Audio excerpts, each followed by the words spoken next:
There we go. You can see my screen okay? Yes, we can see. We can see. Yes, we can. Okay. Yeah, thank you. Okay, but you don't see the notes, correct? Yeah. Okay, well, hello, colleagues. My name is Darlene Murdock, like Wilson said, and I am the Vice President of ARN, the Association of Perioperative Registered Nurses. And I am so delighted to bring greetings from Houston, Texas, in the USA. And I hope this message finds you all well. And on behalf of the ARN Board of Directors, I would like to express our sincere hope that you find today's webinar enriching and enjoyable. I am just beyond thrilled to have this opportunity to speak with you, and I am honored to be in your presence. The purpose of this session is to increase your awareness on mastering team dynamics in the operating room and provide some strategies for success. So I am a staff nurse at Memorial Hermann Hospital, like Wilson said, in Houston, Texas, where I am a member of our well-ran, high-performing trauma team. We like to say that we are in the business of saving lives and limbs. Memorial Hermann Hospital is one of the busiest level 1 trauma centers in the United States, and it is located in the Texas Medical Center. The Texas Medical Center is the world's largest medical complex, and our 1,082-bed facility is a magnet facility with over 50 ORs and a fleet of 6 helicopters. I would like to share with you this video. I might have to go back out and come back. Let me go out and come back in so you can see the video. I don't think I got on right. Let me do it over.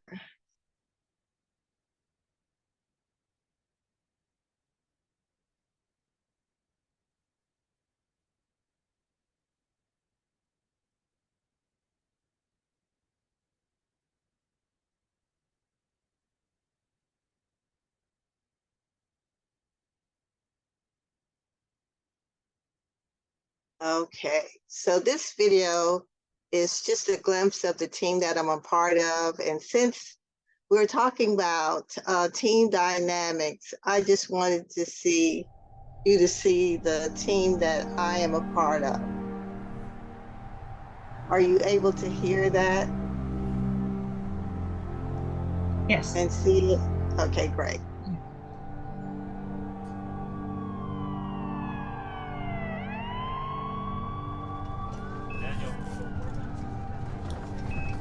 EMS's ability to recognize and stabilize the patient is key, and then recognizing that they can call us to continue that process only makes it better. If we can get the patients from the scene to the OR faster, then they're more likely to survive. Medic 6, send me life flight. Cypher command. I have a 32-year-old male, GSW right abdomen, BP 80/40, heart rate 132. Patient's going to be intubated with an SpO2 at 92. Patient's going to weigh 80 kilos. Time is critical when you talk about bleeding. A patient can bleed out in just a matter of minutes, and so it's incredibly important that we get to the patient and we start transfusion, we start resuscitation immediately, and we get them to definitive care. We've got a 32-year-old male here who was found in the gate of the van outside. He's got a GSW to his right abdomen. Pulse rate was 132, blood pressure is 80/40. We've got him intubated at secured 23 at the lip. Control, this is Life Flight 6. We're requesting scene to OR activation as we have a positive fast in the right upper quadrant. As soon as we see this patient and that we recognize that they meet the criteria for the direct OR process, one of my crew members picks up their radio and radios back to the hospital. When that happens, about 100+ people pivot and they say, we need to be ready, this patient's coming in, how do we prepare? We're an extension of the hospital in itself. We bring the ICU to you. Once EMS hands that patient off, we're constantly reassessing, We're making sure that we're doing everything we can to improve survivability.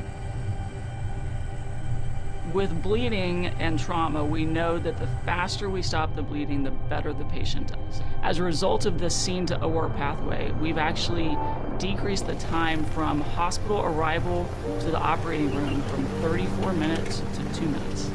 From the second that our skids hit the helipad here at Memorial Hermann TMC, they have an elevator that's dedicated directly to our program. What that does for us is it allows us to hit the helipad and be in the operating room within 2 to 3 minutes, which is almost unheard of. All right, 32-year-old male, single GSW to the right upper quadrant. Initial BP was 60 systolic. He's received 2 units of whole blood. Most recent systolic was 92. Fast was positive in the right upper quadrant. So the trauma hybrid operating room combines the benefits of a standard operating room suite with advanced imaging techniques such as CAT scan ability and angiography. What that means is that we can not only operate on any part of the patient, the neck, chest, abdomen, extremities, and also image their brain and do angiography to identify internal bleeding, all in the same place without moving the patient.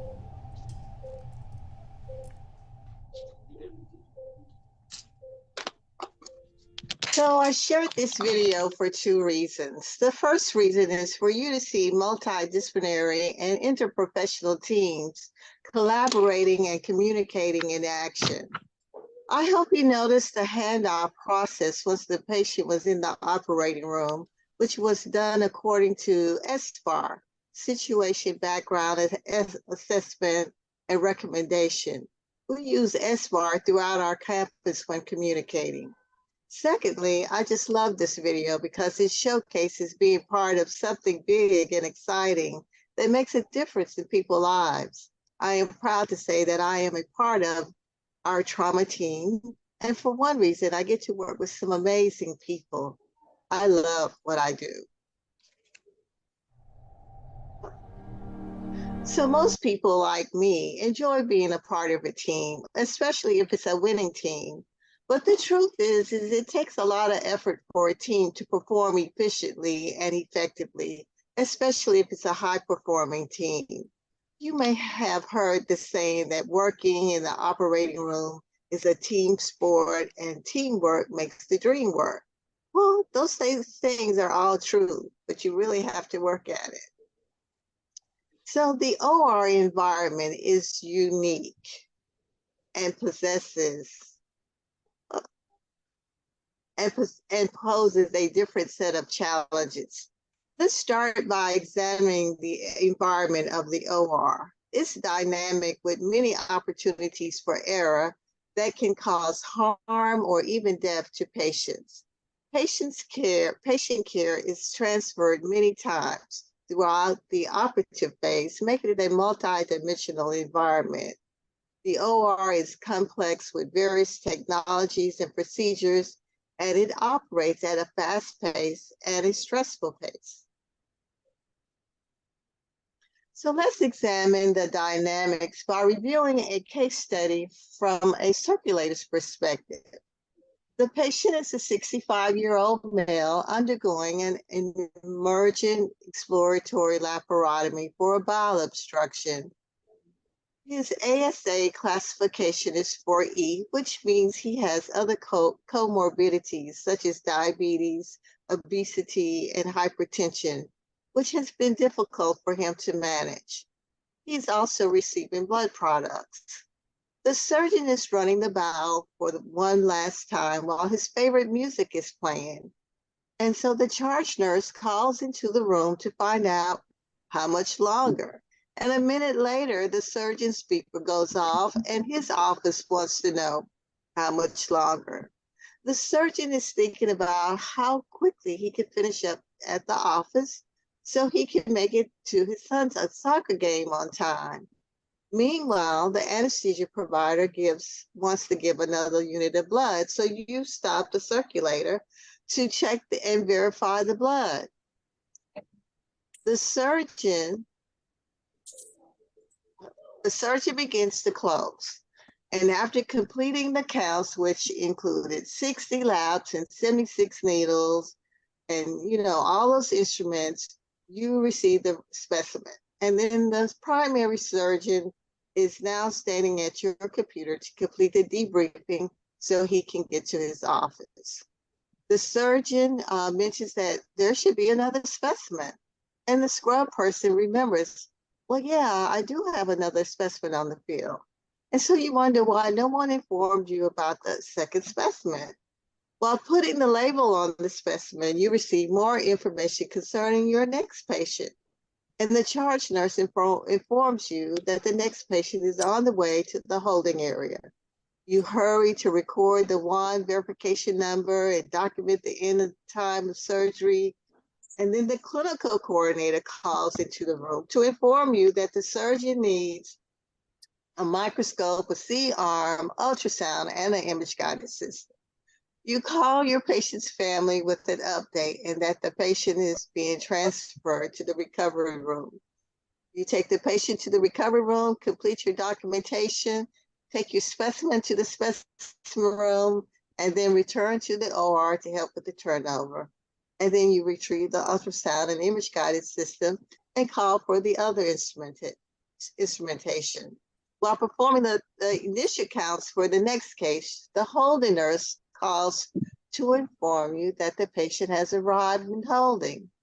The anesthesia provider now states that they are ready to roll back and that we better get another 2 units of blood in the room. So does this kind of sound familiar to any of y'all?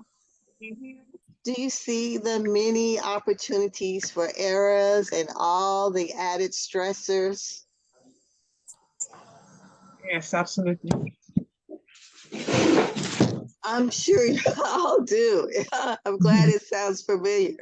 Yeah. The patient has a high acuity, which most patients do now when they come to the OR. And then there's a lot of distractions. I tell you, oh my God, that phone just kept ringing, didn't it? And then the beeper goes off and the music is playing. And the nurse is multitasking. She's counting, labeling the specimens and planning for the next case. And then there's time restraints. The charge nurse wants to know how much longer because the next surgeon is probably pacing in the hallway. Everyone is in a hurry. Everyone has somewhere else to be. Time in the OR is money because the OR is the moneymaker. Then there's the human factor. Family obligations. We all have them. We all have other things on our mind. The tech forgot to pass off the specimen. Now, what was up with that? Now, maybe the circulator was out getting suture or on the phone, or she just couldn't hear because of the music. The OR is stressful and fast-paced. No one might. There it goes. And do you see where the errors could occur with the specimen, the blood, and the counts? Other things that affect the OR is, sometimes we get those short notice changes, staffing issues, equipment problems, and delays and cancellations.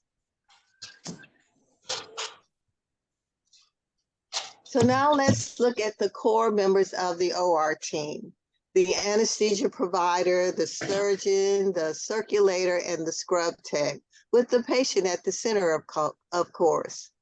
At my facility, it's a teaching facility, so there can be residents, medical and nursing students, along with precepting new staff, so it can get pretty crowded. The OR team is considered an interprofessional team in that it is two or more professionals actively coordinating the care. The team members complement each other.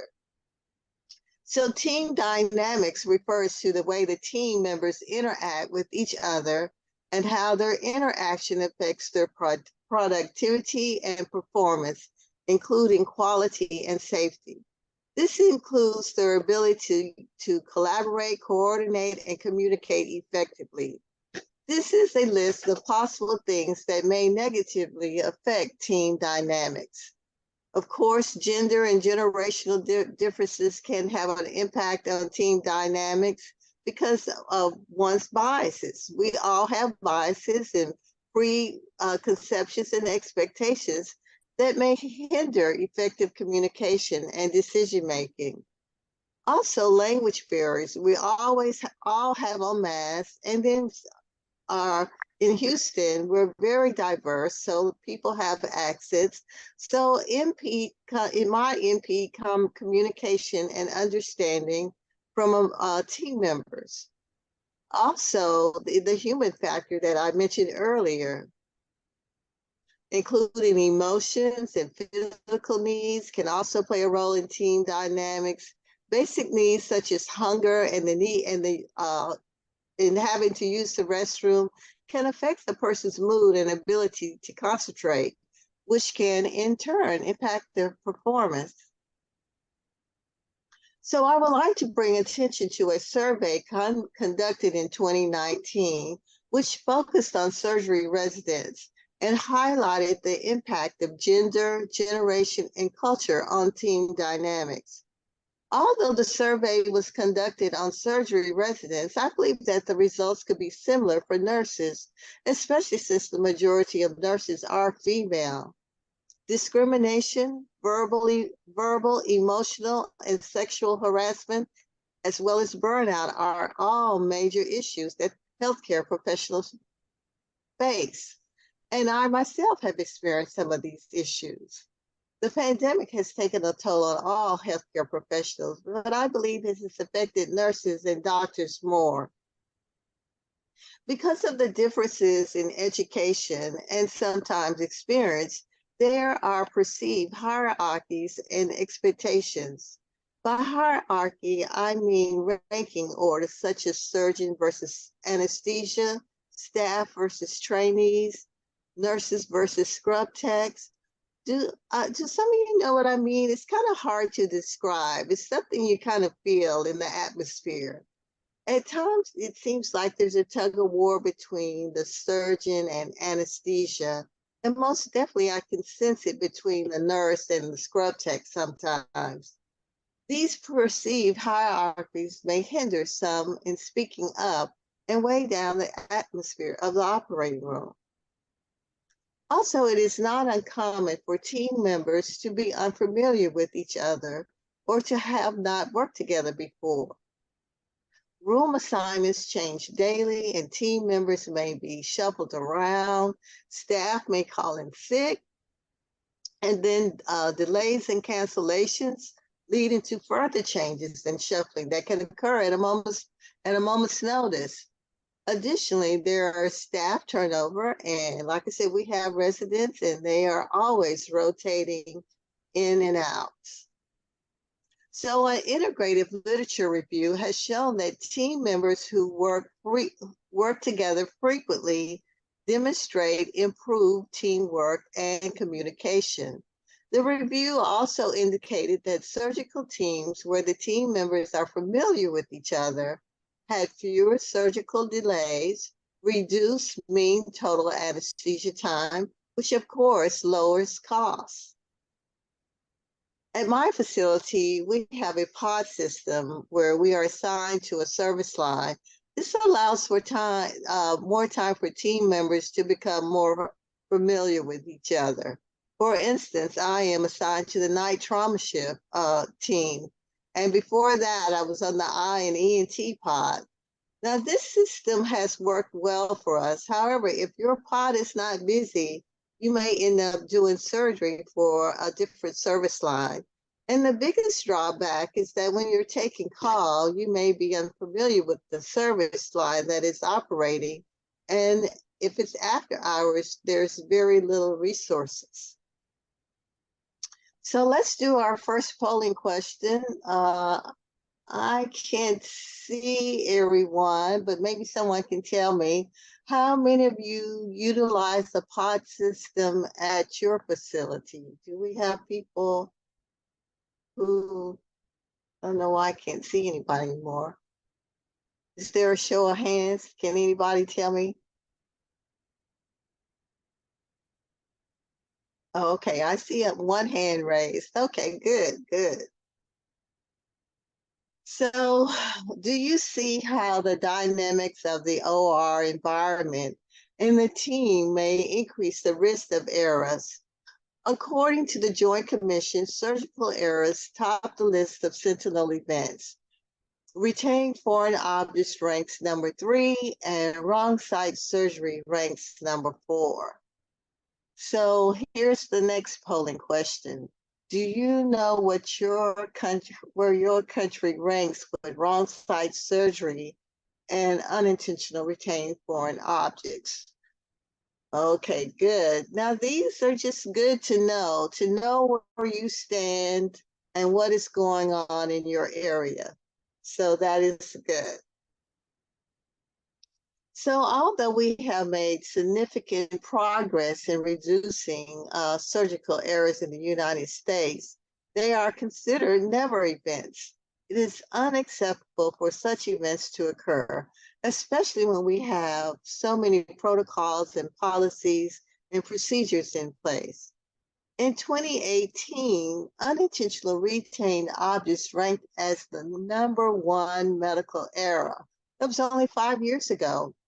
And it caused significant harm to patients, and in some cases, it resulted in death. These medical errors also damage the reputation of the facility and its staff, and it can have a negative impact on the mental health of the healthcare team. Now, according to the Joint Commission, most medical errors are caused by communication failures. In surgical environments, 70% of errors result from communication breakdowns between team members. Therefore, effective communication is crucial for successful collaboration that can prevent errors and ensure positive patient outcomes. So, communication, like I said, is crucial. It should be accurate, clear, concise, and complete. So throughout the literature, there's 3 techniques that emerged pretty often: the use of checklists, safety briefings, and teamwork communication training. Checklists and safety briefings are techniques borrowed from the aviation industry used to improve healthcare safety. So next polling questions, just tell me a yes or no, and someone read what's in the chat for me. Does checklists alone improve team communication?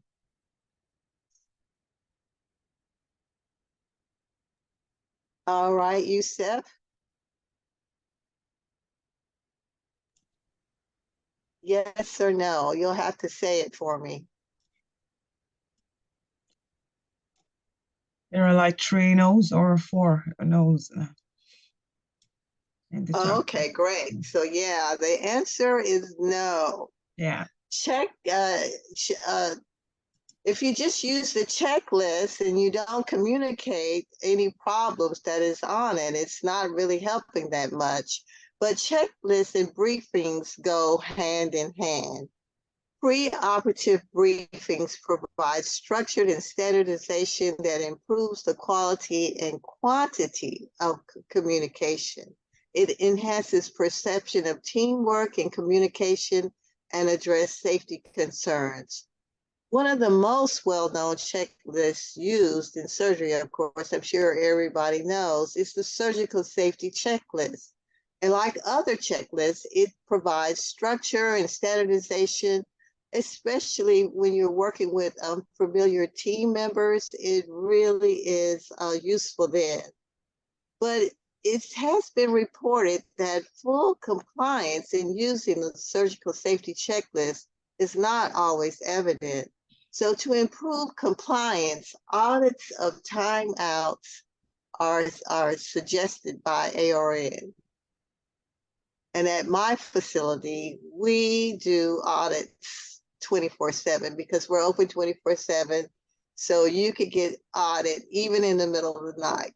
So when we first started doing the audits, we found that the introduction of team members was not always completed and that the debriefing did not always include all the team members. So we were re-educated on the surgical safety checklist, and of course we're doing better, but it's audits do help you, and you should use them and provide feedback so that people will know what they need to work on.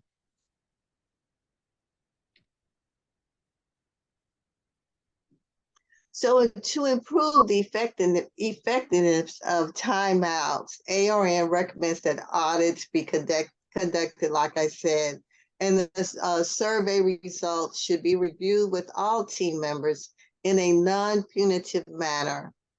And they should also just how you could improve compliance. And you should also have a designated champion to initiate the timeout. Now, in my facility, the circulator usually initiates the timeout, but every once in a while we have some surgeons who will do it as well. But I don't think I've ever seen an anesthesia provider who initiates the timeout. Some strategies that we have employed at our hospital to improve timeout is to place a checklist on the back of our count sheet. And the checklist is also mounted on the wall in every one of our ORs, and it can be displayed on one of the video monitors in the rooms. So next polling question. Who is the designated champion at your facility to initiate the timeout? Is it usually the nurse or the doctor?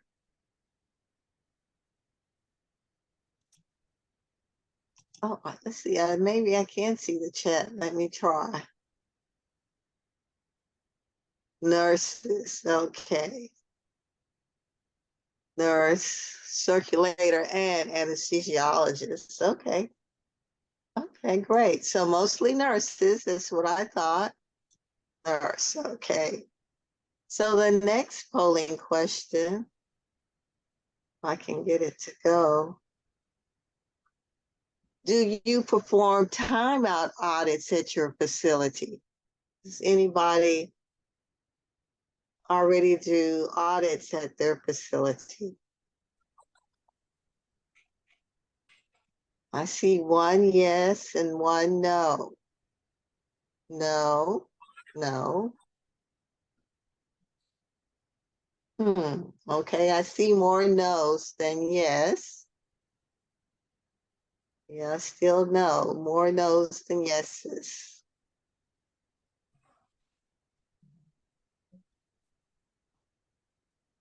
So I think a little earlier, I should have mentioned the shared mental model. When I was researching for this presentation, I saw that quite a bit, shared mental model. So I thought maybe they were talking about the culture, but it's a little bit different. It's when a team demonstrates a commitment to following protocols and guidelines. The team members consistently deliver the same message concerning patient safety, and they have an unspoken code of conduct. It enhances team cohesiveness, it improves communication and situational awareness, and have a strong, and usually you end up with a very strong surgical conscience, which I know takes a while to develop, meaning that they advocate for the patient and themselves. So what about huddle? Huddle is only about a 10-minute little meeting, going over possible problems and safety issues for the day, but they are known to increase satisfaction and engagement, patient safety, collaboration, job satisfaction, and increased work environment. So polling question. Do you utilize huddles at your facility?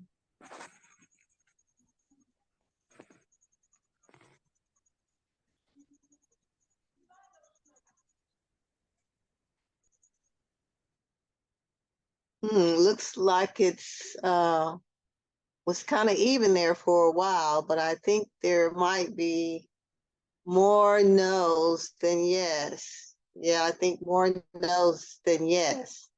So at my facility, we do huddles quite a bit. We do huddles for surgical services every morning at 8 o'clock. And I think it's about 15 people. It's all the managers and all the directors. The chaplain also comes and says a prayer over the day. And it only takes about 10 or 15 minutes, and they go over any safety issues. Now, at my hospital, believe it or not, we have problems with having enough beds. So I think they go over how many beds are available, how many surgeries are posted for each service line, and how many beds that they're going to use.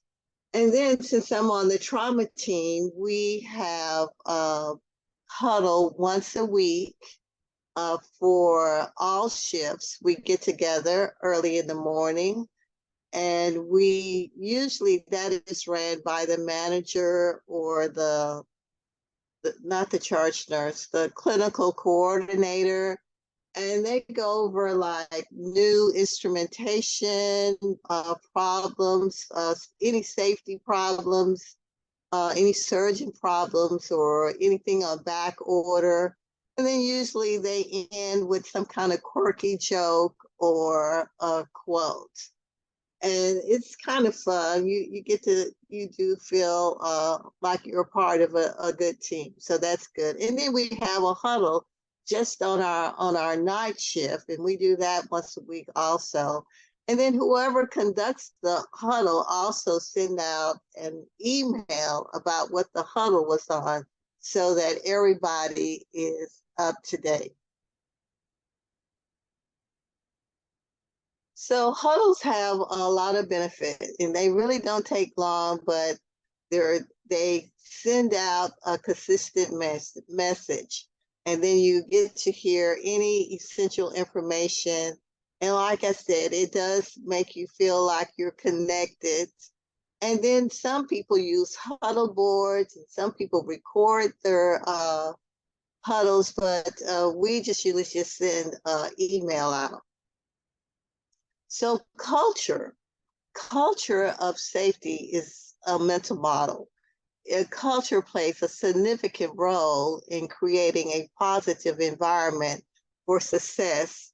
Culture is very important in any organization in achieving goals. The CEO of Korn Ferry states that culture is everything. It is what propels organizations forward into the future. Culture sets the climate, the tone, and the tempo. Is the collective mindset, value, and a concept. And in a culture of safety, safety is everyone's priority, especially the patient's safety. It is a mindset of we and not me. Culture unfolds from the top and then radiates everywhere, steering everyone into the desired outcome. Leaders create culture, and culture drives behavior, and behavior produces results. Culture, therefore, impacts the quality and delivery of care. In the OR, the steering committee plays a major role in creating a culture of safety. So they're the main leader of the OR because all the leaders are members of the steering committee. It's a multidisciplinary group working together to address issues that affect the quality and safety of surgical patients, as well as the operational and business aspects. Now, the committee members should ensure that their decision-making process regarding policies and procedures align or improve the culture of safety based on data and KPIs and latest evidence-based resources. So this picture here is a basic sample roster of the steering committee. And as you can see, it consists of all the main leaders of the OR. Now, these leaders should also model the way and communicate the shared vision of safety with the belief that they can accomplish all the goals together. So what does a culture of safety look like? Well, transparency is a must. The sharing of data and information is very important. You should be accountable and hold your peers accountable, and safety is everyone's priority. There is mutual respect and event reporting of near misses, unsafe conditions, and adverse events. It should be a collaborative effort through multiple disciplines, and then you should perform an assessment of your culture. I'll go over that in just a minute. And then teamwork communication training. That was another one I saw quite a bit in the literature. One thing that I found is closed loop communication has proven to be effective in the operating room. And to tell the truth, I really wasn't that familiar with closed loop communication.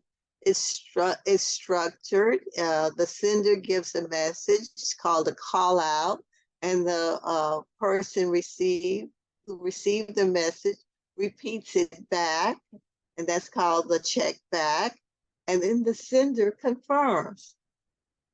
For example, the surgeon says to the anesthesiologist, please give 2 grams of ANSEF now. And the anesthesiologist replies, okay, I am giving the 2 grams of ANSEF now. And then the surgeon replies, thank you, Steve. And that closes the loop. The other thing is assertive communication. Now that I'm familiar with. It includes using tools like I cuss. Now that's I am concerned, I am uncomfortable, and this is a safety issue. In my 30 years of practice, I use that often. And then when I'm not heard, I just keep repeating it. I am concerned, I am concerned, I am concerned. And that really gets people's attention. But I cuss is something I use all the time. And that is, I am concerned, I am uncomfortable, and this is a safety issue.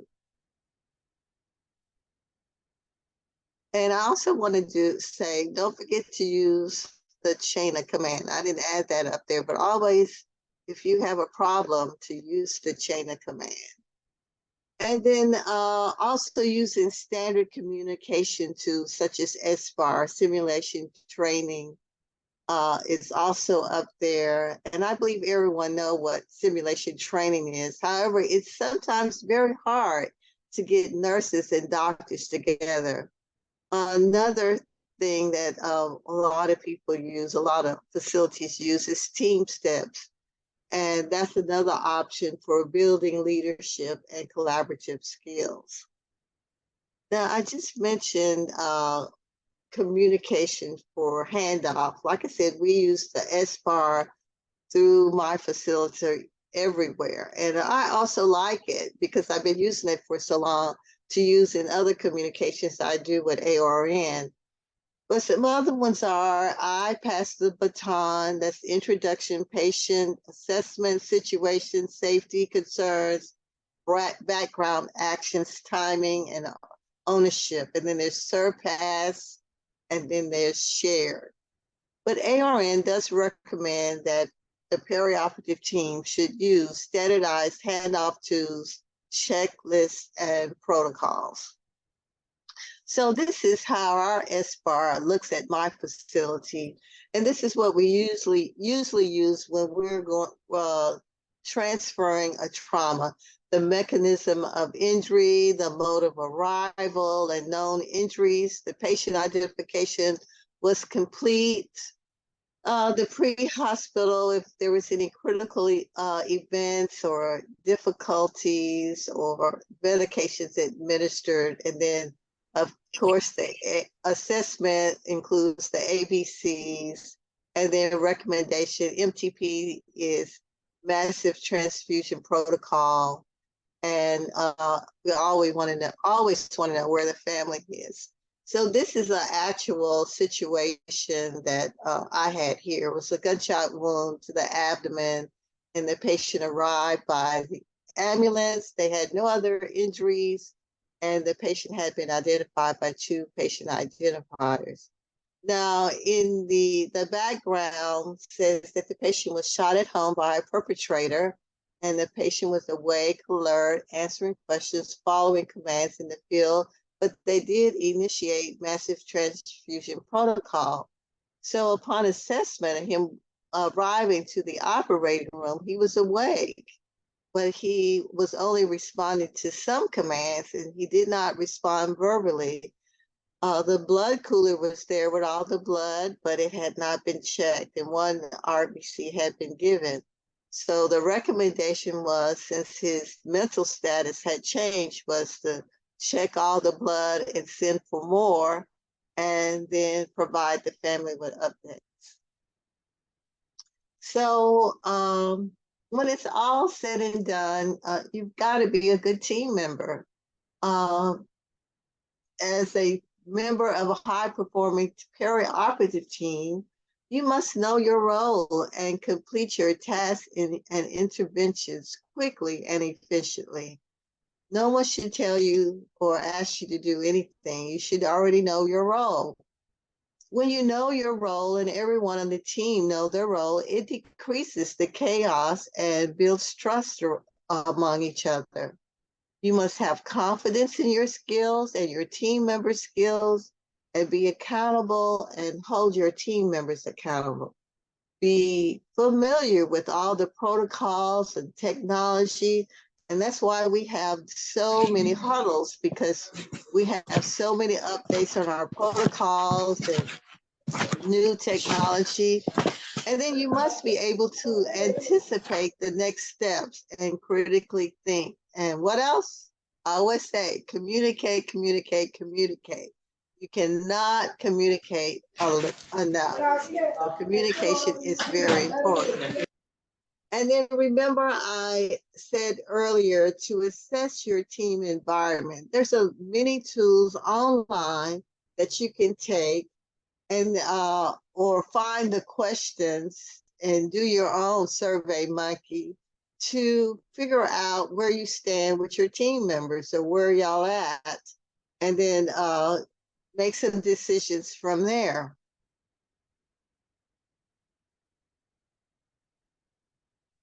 So you want to strive to have a healthy work environment. Data shows that a healthy work environment may lead to staff engagement, less burnout, less turnover, and a higher quality of care.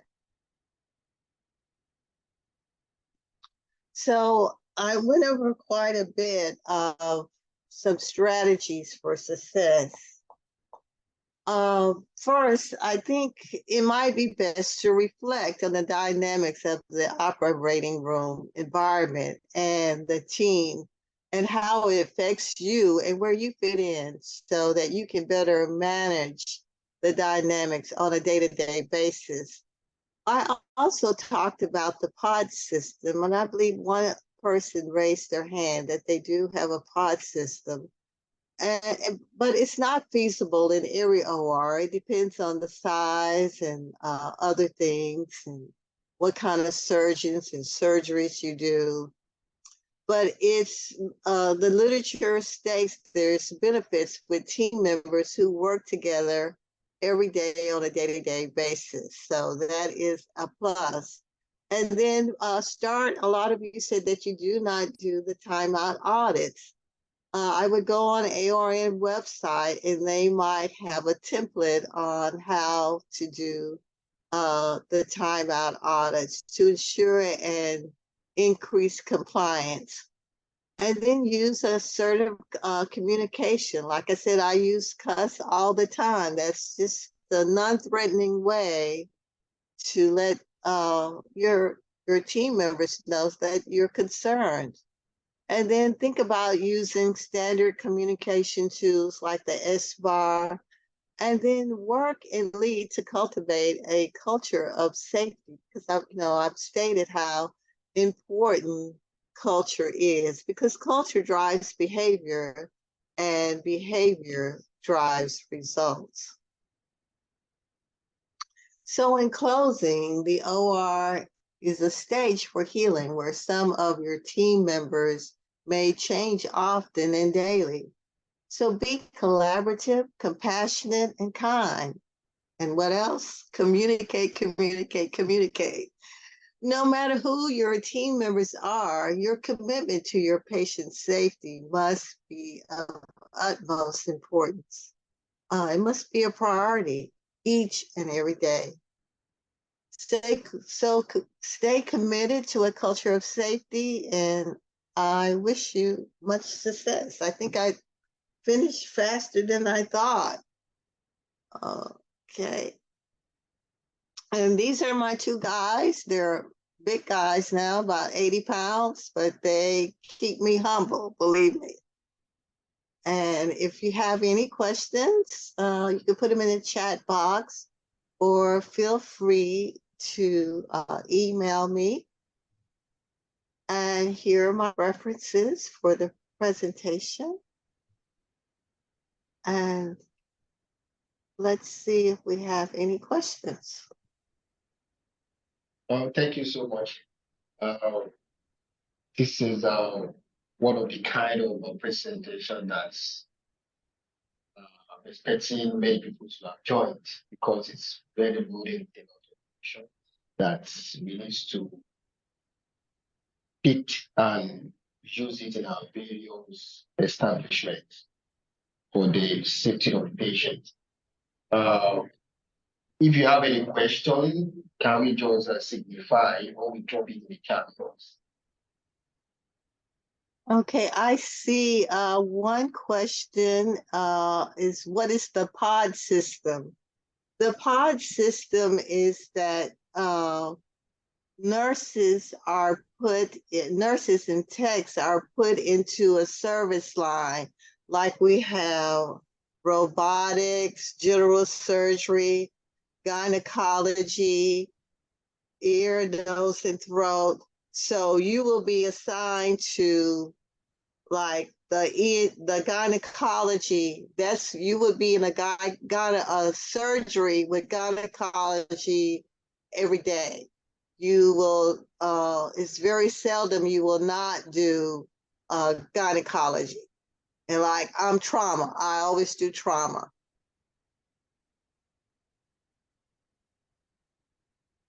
I hope that answered your,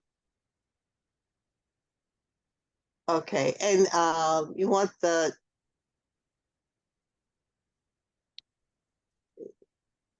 trying to read all the questions. Okay, my email is on the screen, but you want it in the chat? Let me see.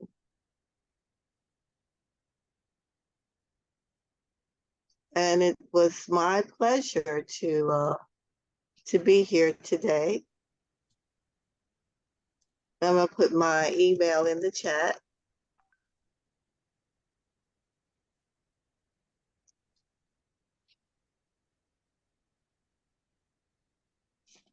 Oh, sorry, there is a question. The person is asking that you should share more light on the difference between huddle and briefing. Okay, so somebody had a question about huddles and briefings. Now, I think huddles are only about 10, 15 minutes, and it's multidisciplinary. Now, the briefings might be something that you do concerning just one patient. And the huddle is more of what is going on in the whole department. And you might talk about a number of different things. But in huddle, it's just a few things like any safety issues, any problems that you anticipate that day, when a briefing could be concerning mostly what's going on with a certain patient or a certain operating room. I don't know if I could send the slides in the mail. I'll try. If I might have to take the video out because the video makes it such a huge file. So I'll try that. Thank you so much, Darlene. Wow. Just a sec. Yeah, just to say this, like if we get the presentation, we can include that when we share a replay of the video, if that's convenient for you. It's because it's been recorded, so we're going to share a replay of it across TOR platforms, and then we can send the presentation then as well, if that's convenient for you. Okay, that's great. Yeah, thank you so much. And just reach out to me if you need anything else. Yeah, absolutely. Okay, I just want to add a little to the huddle and briefing. In my own facility, when the surgeon came, or when the surgeon was around, all the team members, we gather in the place and we discuss the list. Maybe we have like 3, 4, 5 patients on the list. And from there, the surgeon will tell us, I have 5 patients on the list.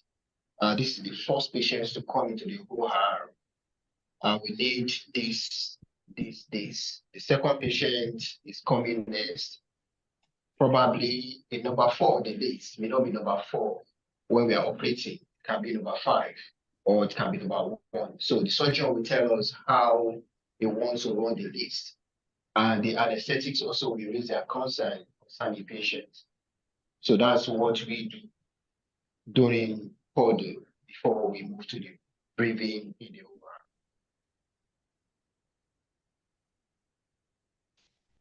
Thank you. Is there any questions? I think I have a question. Let me not say, I'm not sure if it's a question now. There was a presentation. You mentioned something in relation to the timeout audits, and majority said no, they don't do that in their facilities. Do we have a version or maybe a draft or a template that we can adapt to the facilities in low and medium income countries? Maybe AORN template for the audits, timeout audits that we can use. Okay, I'll look and see what I can find for you, or I can see what my facility is using. I don't know if I have any copies left, but I'll look and see what I can find for you. Thank you. Thank you so much. Thank you.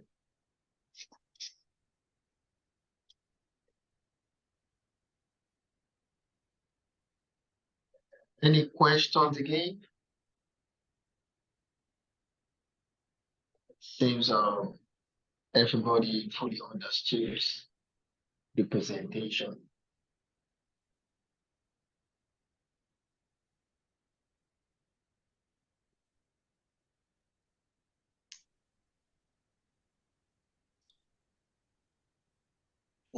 Thank you so much, Ma, for the wonderful presentation. We are so glad that you are here with us to impart us this knowledge. So we are very grateful, and the presentation was very impactful. We are saying thank you, Ma. We, the entire team of the TORG, the education unit of this team, we are saying thank you. We also thank our president, Mrs. Adebusola, and everyone that creates out time to join this webinar tonight. We say thank you. We are very grateful. Thanks a million, Ma. Okay, I'll be handing over to the president. Thank you so much, Blessing. Yeah, it was a very insightful presentation. Thank you so much, Darlene, for honoring our invitation. we believe we're going to call you back very soon, if that's okay with you, to continue where you stopped, because there's so much more. My pleasure, yes. Yeah, and then we're limited in terms of time and everything. So thank you so much for joining us. And I really want to use this medium to say thank you to everyone for connecting. I think I see a hand raised. Yusuf, do you want to say something before we close? Yusuf, you can unmute your microphone. Yes. Yeah. Okay. Good evening. Good afternoon. Yeah. It's my pleasure to join this wonderful presentation by the current Vice President of AOR. And actually, this is the kind of thing that we needed from the sub-Saharan countries like Nigeria, also West African countries like Nigeria. We don't want the situation whereby we only read some kind of stuff from the books, or we see them online. We want to see the people in real life contributing towards success and patient safety and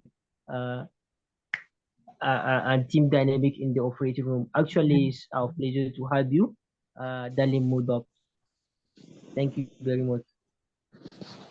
Thank you so much. So we're going to leverage on the information we have received today and build upon that in our various facilities. Thank you so much, everyone, for joining us.